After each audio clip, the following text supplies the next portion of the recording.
Why? 32 years today. We walked down the aisle. Even though he was an hour late. You got cold feet? I did. Plus the night prior, my bachelor's party with the fellas. And What happened at the bachelor party? I've learned in life some things you need to take to the graveyard. Oh, come on.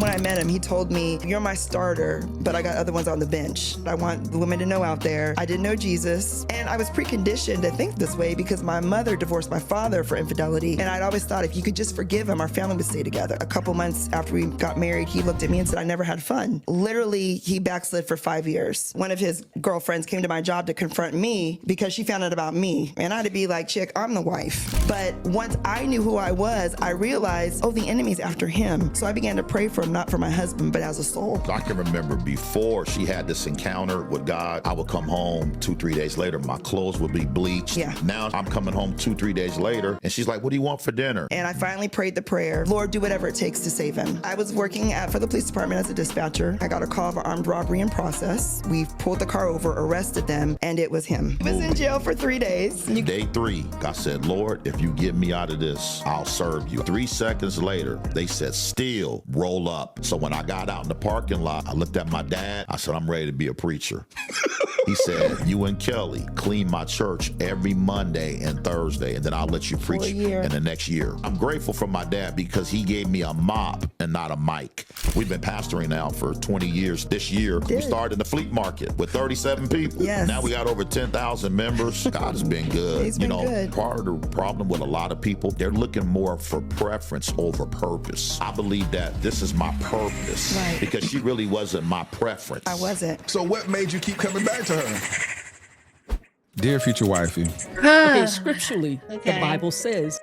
Okay, we're going to talk about this. Pastor Steele. This was a viral podcast interview. It went viral, and I wanted to talk about it because I'm getting a lot of feedback from a lot of different YouTubers. A lot of people are giving feedback on it, and I don't agree. I think that we're dealing with a man that's not monogamous, even though he feels like he's redeemed and changed. I think it's more age that caught up with him. And there was something mentioned about some book tour where a woman was saying her body is for pastors, but it kind of got glossed over. And I think that might have been a recent flare up, should we call it? No. This man is not monogamous, and I am kind of annoyed that women ignore that mostly men are not monogamous. Men are not. We are, not necessarily by nature, but by choice of what makes sense. And we seem to have a hard time with understanding how to play the business part, right? So I separate romance, I separate love, and I separate marriage, and that's the thing that I'm trying to convey, right? So I separate business, I separate marriage, I separate love. Does he love her?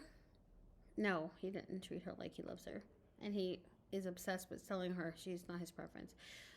Is he very much interested in being her business partner? Absolutely. Absolutely 100%. He's in it to win it. He wants to partner with her. Romance, I don't know what they're doing, but I'm sure, because they have some coins, now.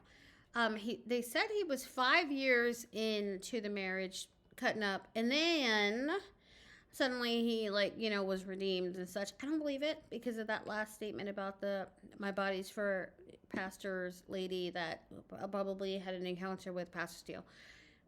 Here's the thing. This is why I'm talking about this.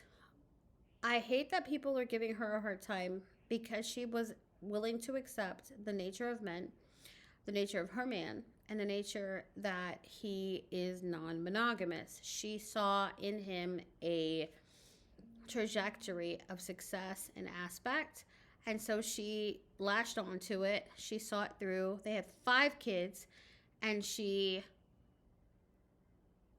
is now financially secure, right? And so for me, it's like, I don't see what the criticism is. It's like, what are we supposed to do?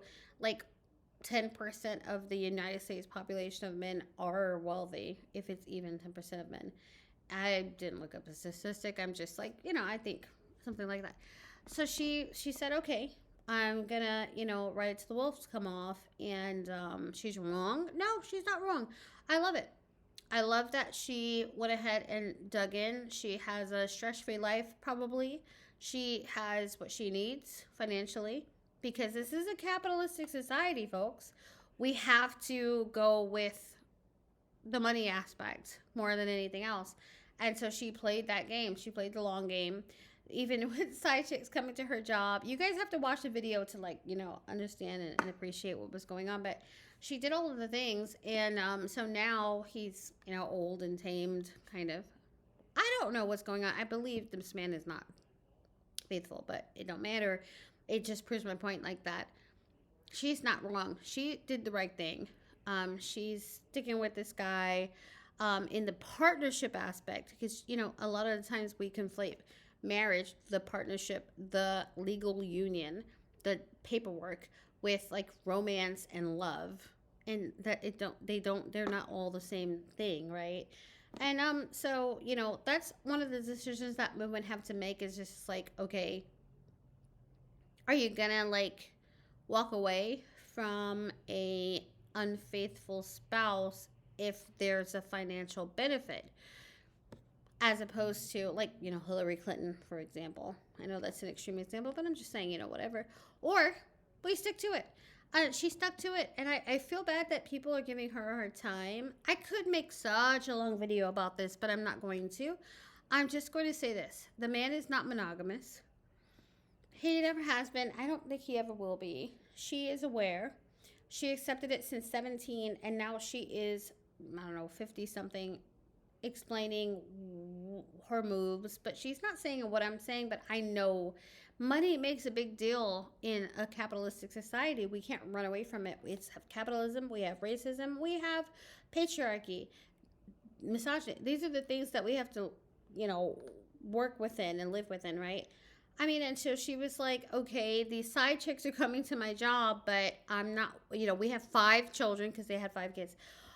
I'm not walking away from what I worked towards. So she is actually agreeing to live in a marriage, and she did, where her spouse is not loyal. I would never, ever, ever, ever suggest for a woman to do that with a man that has no money. With a man that has money, then it starts to make sense. And so I'm like, why are people giving her a hard time when people are staying with people who are broke? I don't get it. So no, so I'm not going to play the whole video. You guys go ahead and watch LaTerrace's, Dear Future Wifey podcast. That's the name of the podcast, Dear Future Wifey. Watch the podcast, watch the full thing, and, and then like, comment, subscribe, share with me. But I'm just saying, like, he's not monogamous. And yeah, he was broke when he made that decision, but she saw in him a future. She stuck with it, and here she is now living her best life in the aspect of financially, because at the end of the day, love doesn't pay the rent. That's the last thing I'm going to say. Love doesn't pay the rent. Love doesn't pay the mortgage. Y'all be safe out there.